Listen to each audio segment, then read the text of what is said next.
Parliament to make,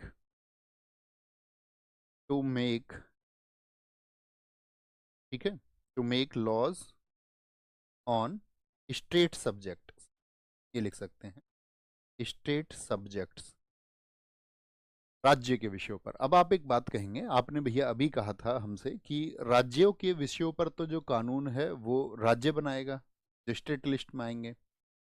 ये तो बात समझ में आती है, केंद्र पर संसद बनाएगी, लेकिन क्या राज्यों के विषयों पर भी विधि आपका संसद बना सकती है? तो आप कहेंगे हाँ। ऐसे आपका 5 चीजें हम आपको बताएंगे, कब कब कौन कौन से वो 5 आपका स्थितियां होंगी। जैसे कि आप जानते हैं देश में राष्ट्रीय आपातकाल लगा हो, तो क्या राज्य को आपका उस समय पर क्या उसका कानून प्रभावी होगा? आप कहेंगे नहीं। राष्ट्रपति शासन जब लगा हुआ हो, जब स्टेट खुद उसकी डिमांड करें, तो इस तरह से कुल मिला के 5 स्थितियों का जिक्र हम करेंगे। तो विधायी संबंध किसके आधार पर? क्षेत्र के आधार पर, विषय के आधार पर, और संसद का राज्य के विषयों पर। यानी कि स्टेट पर संसद भी कानून बना सकती है, लेकिन वो कब कंडीशंस होंगी वो हमको पढ़नी है। लिखें एक बार इस बात को, क्या लिखना है? आर्टिकल 245, आर्टिकल 245, 245 ये कहता है कि संसद द्वारा बनाया गया कानून, संसद द्वारा बनाया गया कानून, संसद जो कानून बनाएगी वो कहां पर लागू होगा? क्या बोलेंगे? वो लागू होगा साथी आपका कहां पर? भारत के संपूर्ण राज्य क्षेत्र पर, भारत के संपूर्ण राज्य क्षेत्र, भारत का जो क्षेत्र है संपूर्ण राज्य क्षेत्र, या किसी स्पेशल भाग के लिए भी बना सकती है, पूरे भारत के लिए ना बनाए, या किसी भाग पर लागू होगा, लागू होगा। यानी हम लिख सकते हैं shall apply to territory of India, of India. ये क्या है? Law made by parliament, law made by parliament. मेरा एक क्वेश्चन रहेगा आपसे, आप भारत के बारे में जानते हैं, मैंने आपसे कहा था मैप आपके पास में होना चाहिए, और ज्योग्राफी आपने बहुत अच्छे से आप मैम के साथ में आप लोग पढ़ रहे होंगे। तो आप कहेंगे जी भैया हम इस बात को जानते हैं बेहद अच्छे और शानदार तरीके से, ठीक है, बहुत अच्छी तरीके से हम इस बात को जानते हैं। तो यहाँ पर मैं आपसे पूछूं कि भारत की जो सीमाएं हैं, मुझे एक बार आप बताएं कि वो कहाँ तक हैं। भारत की अगर हम बात करते हैं, जब संपूर्ण राज्य क्षेत्र, इस बात का क्या मतलब होता है? तो क्या यह मुख्य भूमि तक ही भारत की सीमाएं हैं, या समुद्र में भी कुछ दूरी तक हैं? तो आपने पढ़ा होगा 3 तरह की सीमाओं को ज्योग्राफी में। क्या पढ़ा होगा आपने? बताएं फटाफट से, तो कौन कौन सी सीमाएं होती, या आप मुझे मैक्सिमम डिस्टेंस भी बताएंगे तो मैं समझ जाऊंगा। तो आप बताएं जरा मुझे फटाफट से आंसर करके कमेंट में। कुछ साथियों ने 24 नॉटिकल माइल लिखा है, नहीं, पहले तो 12 होगी ना, फिर 24 नॉटिकल माइल होगी, और अंत में आपका फिर 200 नॉटिकल माइल होती है, क्योंकि समुद्री दूरियों को नॉट में मापा जाता है। और आप ये जानते होंगे 1 नॉटिकल माइल जो होता है वो आपका कितने के बराबर? 1852 मीटर होता है। ठीक है, कहीं कहीं पे उसको 1860 से कैलकुलेशन कर ली जाती है, तो 200 लास्ट होता है। बहुत बढ़िया, बहुत शानदार। तो भारत का क्षेत्र वहां तक है, तो कभी भी भारत सरकार यानी कि जो संसद है, जो कानून बनाएगी वो कहां पर लागू होगा? संपूर्ण राज्य क्षेत्र पर। अब जरूरी नहीं है वो संपूर्ण राज्य क्षेत्र के लिए बना रही है, अगर संसद कोई कानून बना दे, मान के चलो मध्य प्रदेश के किसी क्षेत्र के लिए, तो इसीलिए कहा गया किसी भाग पर। ऐसा नहीं है हमेशा कानून जो बनाया जाएगा वो संपूर्ण के लिए लगाया जाएगा, किसी विशेष हिस्से के लिए भी, ठीक है, किसी यूटी के लिए बना दे, दिल्ली के लिए कोई कानून बना दे, तो ठीक है ना, वो कहाँ पर लागू हो जाएगा? किसी भाग पर। ऐसे ही यहीं पर बताया गया 245 में ही, विधानमंडल द्वारा बनाया गया कानून, ये कहां पर लागू होगा? तो विधानमंडल कहां पर होता है, सेंटर में कि स्टेट में? विधानमंडल द्वारा बनाया गया कानून, बनाया गया कानून, बनाया गया कानून यानी लॉ मेड बाय लेजिस्लेचर, ये कहां पर लागू होगा? छोटी सी बात है, ये कहां पर होगा? राज्य के, भारत के नहीं, राज्य के संपूर्ण क्षेत्र पर। संपूर्ण क्षेत्र या उस राज्य के किसी एक हिस्से पर, किसी भाग पर लागू होगा। यानी आप लिख सकते हैं शैल अप्लाई टू होल और any part of the state. यहां पर बात आ गई स्टेट की, छोटी सी बात है तो क्लियर लिख सकते हैं ना, शैल अप्लाई टू होल और एनी पार्ट, पार्ट आ जाएगा, टेरिटरी नहीं आएगा, एनी पार्ट ऑफ स्टेट आ जाएगा। तो क्या बात समझे यहाँ पर? अब देखो यहाँ पर एक छोटा सा सिद्धांत आता है, उसको बड़े ध्यान से समझना। सिद्धांत क्या है कि विधानमंडल ने जो कानून बनाया, विधानमंडल कहाँ पर होता है? आप कहेंगे स्टेट में होता है। जैसे यूपी में विधानमंडल है, हाँ या ना? आप कहेंगे हाँ। यूपी में विधानमंडल के साथ ही हम बात करें कितने अंग हैं, तो आप कहेंगे यहाँ पर तो यूपी में तो आपका भैया आपका विधान परिषद भी है और विधानसभा भी है, यानी कि लेजिस्लेटिव असेंबली भी और लेजिस्लेटिव काउंसिल भी यहाँ पर है, तो दोनों ही हैं। बोथ ऑफ एग्जिस्ट और नॉट? आप कहेंगे यस, बोथ ऑफ एग्जिस्ट, दोनों यहाँ पर हैं। तो यूपी में तो विधानमंडल हो गया आपका किससे? लेजिस्लेटिव असेंबली और लेजिस्लेटिव काउंसिल से। तो यूपी की जो सरकार है, यूपी में सरकार यानी विधायिका के द्वारा कोई कानून बना दिया गया, तो वो यूपी के लिए बनाया गया है। किसके लिए? यूपी के लिए बनाया गया है, यानी यूपी में रहने वाले लोगों के लिए बनाया गया है, हाँ या ना? आप कहेंगे हाँ जी, बिल्कुल सीधी सी बात है, ठीक है। इसके नियम जो और कानून जो है वो लोगों के लिए ही है। लेकिन क्या यूपी का कानून बिहार पर भी लागू हो जाएगा? मेरा क्वेश्चन आपसे ये है। मेरा क्वेश्चन आपसे क्या है, मैं और स्पष्ट इसको करूं तो मेरा क्वेश्चन है, क्या ये उसी राज्य पर लागू होगा या अन्य राज्य पर भी लागू हो जाएगा? या स्टेट ने जो कानून बनाया वो अन्य राज्य पर भी लागू होगा? तो आप क्या कहेंगे? आपका आंसर आएगा सारे साथियों का अभी तक नहीं। तो यहीं पर आपको सिर्फ इसका एक अपवाद है, लागू कभी नहीं होगा। आपका उत्तर एकदम सही है कि नहीं लागू होगा, जनरली तो ये बनेगा, लेकिन एक अपवाद है, सिर्फ एक इसका एक्सेप्शन है कि कब बिहार में बना कानून अन्य देश के राज्य या अन्य राज्य, बिहार बोलो आप, यूपी में बना कानून या बिहार में, मान के चलो बिहार में कोई कानून बना है, कब वो महाराष्ट्र के लोगों पर भी अप्लाई होगा, कब वो आपका हिमाचल प्रदेश या अन्य कोई भी स्टेट हो उस पर लागू होगा। तो इसको बोलते हैं, लिख लेना, यहाँ पर एक सिद्धांत आता है, छोटे से शब्दों में लिखना, क्षेत्रीय संबंधता का सिद्धांत।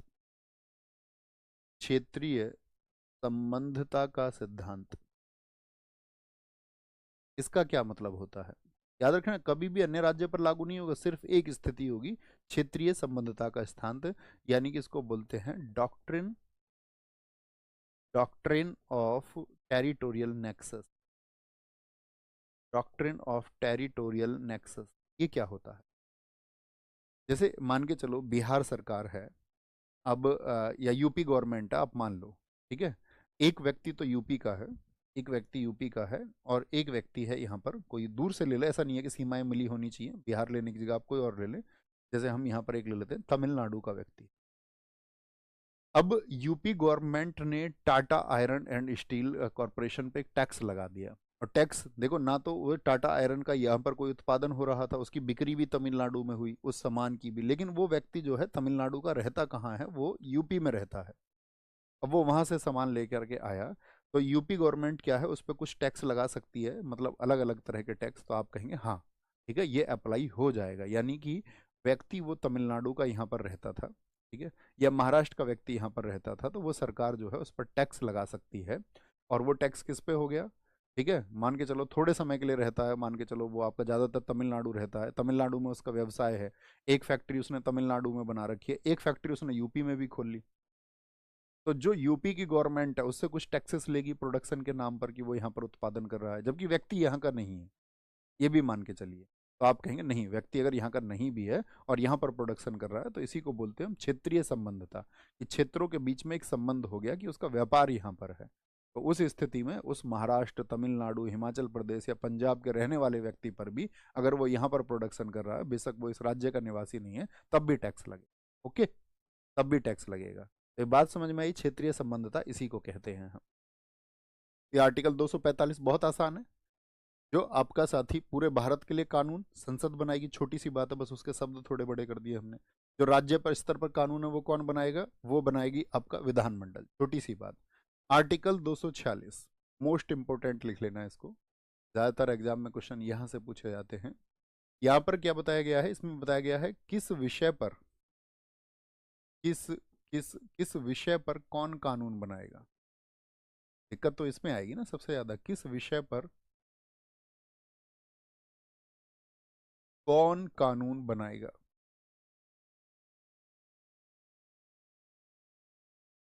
किस विषय पर कौन, यानी यहाँ पर विषय वस्तु को बताया गया है। ठीक है, किस विषय पर कौन कानून बनाएगा। Who will make laws on, who will make laws on which subject, और किस विषय पर बनाएगा।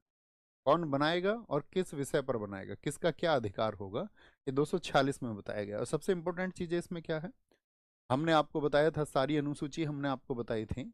मुझे बताएंगे कि जो शक्तियों का बंटवारा है वो किस अनुसूची में किया गया है। ठीक है, बोलो भाई फटाफट से, किस अनुसूची में किया गया है। तो आप क्या बोलेंगे, सातवीं अनुसूची में, सातवीं अनुसूची में, सातवीं जो अनुसूची है, सातवीं अनुसूची में केंद्र और राज्यों के मध्य, केंद्र और राज्यों के मध्य, मध्य शक्तियों का बंटवारा, शक्तियों का बंटवारा, शक्तियों का बंटवारा, शक्तियों का बंटवारा तीन, तीन, सातवीं अनुसूची, अनुसूची नहीं लिख सकते हैं, सूची लिखेंगे, तीन सूचियों में किया गया है, तीन सूचियों में किया किया गया है। सेवंथ स्केड्यूल्ड में है, क्या बोलेंगे, इन सेवंथ स्केड्यूल, सातवीं अनुसूची, केंद्र और राज्य के मध्य शक्तियों का बंटवारा, the division of powers between, the division of powers, तो उन तीन सूचियों में बंटवारा किया गया है, याद रखना। सेवंथ तो स्केड्यूल्ड में किया गया है, तीन सूचियों में किया गया है, और क्या किया गया है, डिवीजन ऑफ पावर्स। बहुत क्वेश्चन बनते हैं इस पे। तो इसमें पहली सूची बताई गई है आपका संघ सूची। कौन सी सूची बताई गई है, संघ सूची, जिसको हम बोलते हैं सेंटर लिस्ट। और क्या कह दिया गया है कि संघ सूची में जो भी विषय होंगे उन पर जो कानून बनाएगी वो कौन बनाएगी, केंद्र सरकार बनाएगी। अर्थात केंद्र सरकार का मतलब है, ये अधिकार दे दिया गया सेंट्रल गवर्नमेंट और पार्लियामेंट को, अर्थात हम कह सकते हैं पार्लियामेंट बनाएगी। ओके, फिर यहां पर दूसरी बात आएगी आपका, दो तीन लाइन छोड़ के लिखना आप इस बात को। फिर दूसरी बात आती है राज्य सूची, राज्य सूची जिसको हम बोलेंगे स्टेट लिस्ट। जो स्टेट लिस्ट होगी उस पर कानून कौन बनाएगा, विधानमंडल, अर्थात हम कह सकते हैं स्टेट गवर्नमेंट, एसजी लिख सकते हैं आप, और या लेजिस्लेचर आप लिख सकते हैं, राज्य सरकार। तो वहां पर कौन, क्या प्रोसेस हमने पढ़ा था, विधानमंडल के द्वारा कानून बनाए जाएंगे। और तीसरी जो होगी वो होगी समवर्ती सूची, जिस पर दोनों को अधिकार होगा, जिसको हम बोलते हैं कॉन्करेंट लिस्ट। कॉन्करेंट लिस्ट, और कॉन्करेंट लिस्ट पर कौन कानून बनाएगा, यहाँ पर तो मैंने बताया सेंट्रल गवर्नमेंट और पार्लियामेंट, यहाँ पर स्टेट गवर्नमेंट। तो यहाँ पर क्या है आपका, state government plus central government, यानी कि केंद्र और राज्य सरकार दोनों, अर्थात हम कह सकते हैं संसद और विधानमंडल दोनों को अधिकार प्रदान होंगे।